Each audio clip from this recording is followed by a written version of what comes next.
Hi guys, this is Vikesh. Today I'm here to describe you the chapter, the Sermon at Banaras. So guys, Sermon at Banaras is an interesting chapter, I must say. Sermon का मतलब क्या होता है? Sermon का मतलब होता है उपदेश, यानी जो सेंट्स होते हैं वो लोगों को उपदेश देते हैं, right? Sermon at Banaras, Banaras जो है एक प्लेस है, बनारस में दिया हुआ पहला उपदेश. So this chapter is all about that. So guys, let's start with the chapter. Chapter जो है ये है सिद्धार्थ गौतम के ऊपर. Siddharth Gautam, guys, as you know that he was a prince.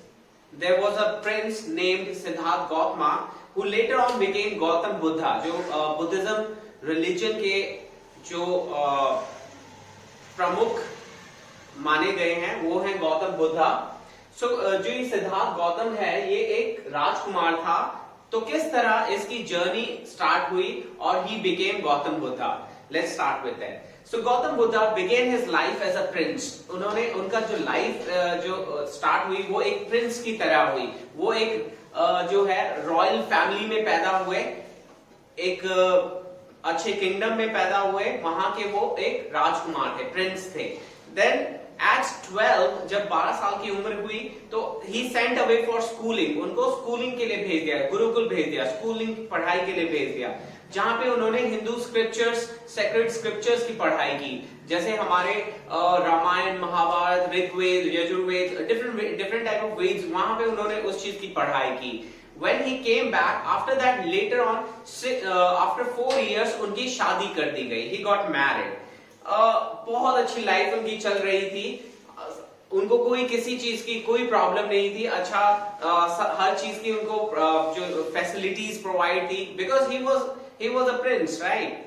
So one day he went for hunting. एक दिन वो शिकार के लिए गए.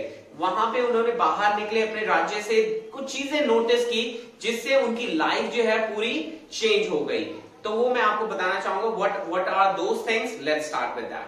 So first when he went out for hunting, वो जब वो हंटिंग करने के लिए बाहर गए, उन्होंने वहां पे देखा एक सिक मैन, एक बीमार आदमी, an old and aged person, एक बहुत बूढ़ा इंसान. जर्नल प्रोसेशन क्या होता है गाइस? एक अंतिम यात्रा. जो अंतिम यात्रा is an you know somebody got died and जब हम उसको लेके जाते हैं, that is called general procession.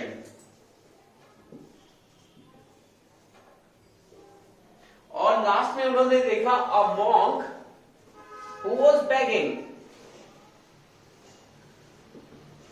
एक भिक्षुक जो भीख मांग रहा है. तो उन्होंने ये 4 चीजें देखी: एक सिक इंसान, एक बीमार इंसान, एक बूढ़ा आदमी, एक अंतिम यात्रा यानी एक अर्थी, और एक भिक्षुक जो भीख मांग रहा है. ये चीजें, ये प्रॉब्लम्स, ये सफरिंग, ये ग्रीव्स. सफरिंग मतलब होता है guys problem, suffering, trouble, problem, issues, ये सारे दुख दर्द उन्होंने देखा. ग्रीफ मतलब होता है दर्द या सॉरो या पेन. ये सारी लाइफ की पेन्स उन्होंने विटनेस की वहां पे, जिससे कि उनकी लाइफ जो है बिल्कुल चेंज हो गई. घर जाने के बाद उन्हें लगा कि मुझे एक ऐसी सिचुएशन में आना है, मुझे मोक्ष की प्राप्ति करनी है, जहां पे मुझे दर्द का एहसास ना हो, जहां पे मुझे ये सारी जो प्रॉब्लम्स मैंने आज देखी हैं, इन सब चीजों से कोई फर्क ना पड़े. So this incident has changed his life 360 degree. उसमें क्या होता है? These sufferings have and grief moved him so much that he decided to get enlightened. Enlightened मतलब क्या होता है? Enlightened मतलब होता है मोक्ष मिलना, मोक्ष की प्राप्ति होना. So मोक्ष की प्राप्ति के लिए उन्होंने क्या किया? Guys, he wandered 7 years. वो 7 साल तक इधर उधर घूमते रहे कि उन्हें मोक्ष की प्राप्ति हो. फाइनली वो कहां आए? बनारस में आए. बनारस में आके वो he sat under a people tree. वो एक पीपल के पेड़ के नीचे आके बैठ गए.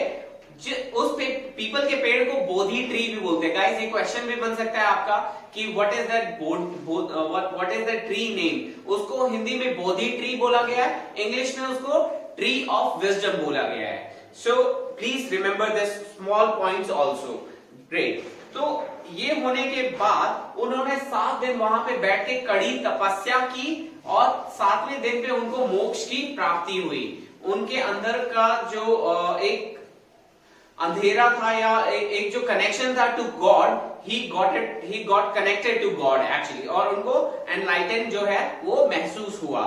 गाइज वहां पे उन्होंने he gave his first sermon, उन्होंने अपना पहला उपदेश दिया। गाइज ये इंपॉर्टेंट क्वेश्चन बन सकता है कि उन्होंने अपने पहले उपदेश में क्या बातें बताई या क्या चीज बताई। तो I will be sharing with you that. तो पहली बात उन्होंने जो बताई, in his first sermon he preached that human life is very short. जो ह्यूमन इंसान का जो जीवन है वो बहुत छोटा है, and full of sorrows and grief, यानी उनकी लाइफ में सौरो मतलब होता है दुख, और ग्रीफ मतलब होता है दर्द। दुख और दर्द से भरा हुआ है, ये एक छोटा सा जीवन है लेकिन दुख और दर्द से भरा हुआ है। सेकंड चीज उन्होंने बताई कि death is common to all, death जो है वो हर किसी के लिए सामान्य है। इट्स नॉट कि कोई अमीर है तो उसको डेथ नहीं आएगी या कोई गरीब है तो उसको डेथ नहीं आएगी, it is common to all. And हमारे रोने से या दुख मनाने से वो नहीं टलेगी। डेफिनेटली जिसका डेथ लिखा है, जिस टाइम पे लिखा है उसके साथ वो जरूर होगा। थर्ड थिंग उन्होंने बताया, जो वाइज और इंटेलिजेंट लोग हैं वो जो है डेथ की रियलिटी को जानते हैं, वो पछतावा या उनके मन में ये मलाल नहीं रहता कि डेथ होगी या ये होगा उसके बाद क्या होगा। जो वाइज एंड इंटेलिजेंट लोग हैं वो इस चीज को समझते हैं। फोर्थ चीज गाइस गौतम बुद्धा ने क्या बताई, फोर्थ चीज जो है, नो वन कैन एस्केप, कोई भी भाग नहीं सकता है मृत्यु से। No one can escape from death, so we should not grieve, हमें दुख या दर्द नहीं मनाना चाहिए। Whosoever is born, जो भी जिसका भी जन्म हुआ है, हैज टू डाई, उसकी मृत्यु निश्चित है। ये गीता में भी बताया गया है, Whosoever is born has to die, जो पैदा हुआ है उसकी मृत्यु निश्चित है।